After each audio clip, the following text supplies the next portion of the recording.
start-up donc travaillant dans le nucléaire. Alors on est, je dirais, c'est pas qu'on est comme n'importe quelle start-up, mais on vient déjà, on démarre avec une vitesse initiale puisque on est SME du CEA. C'est-à-dire qu'on part avec des atouts, à savoir de la propriété intellectuelle générée au CEA. Et ce qu'on va faire, c'est qu'on va travailler avec cette matière pour la diffuser dans le nucléaire bien sûr et dans d'autres secteurs.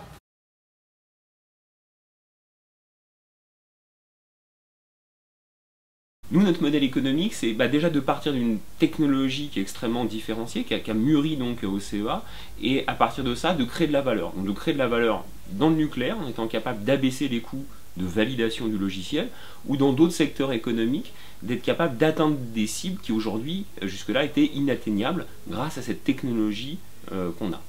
Et après, pour nous développer, on va être amené potentiellement à lever des fonds. C'est ce qu'on vient de réaliser aujourd'hui pour grossir en taille et être capable de se porter sur ces différents secteurs et aussi à l'international.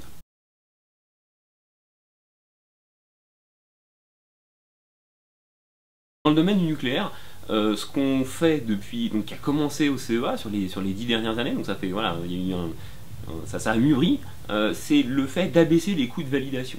Dans une centrale nucléaire, il y a du logiciel qui va servir à contrôler en fait le comportement du réacteur. Ce qu'il faut, c'est maîtriser la qualité de ça. Donc il y a des process qui existent depuis très longtemps, qui sont mis en place par les constructeurs, les exploitants, vérifiés par l'autorité de sûreté.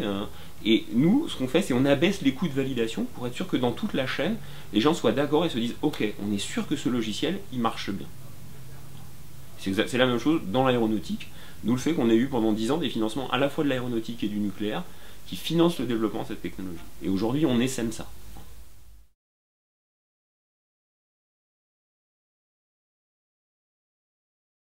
Nous, dans notre cas précis, ça a vraiment été la rencontre à la fois d'industriels visionnaires avec un niveau de qualité et d'exigence très élevé, comme on en trouve dans le nucléaire, et de l'autre côté, l'école mathématique française, on a en France une très bonne école mathématique, donc des gens qui vont être capables de comprendre vraiment l'état de l'art, ce qui se fait de mieux, et de voir comment utiliser ces mathématiques pour résoudre les problèmes industriels.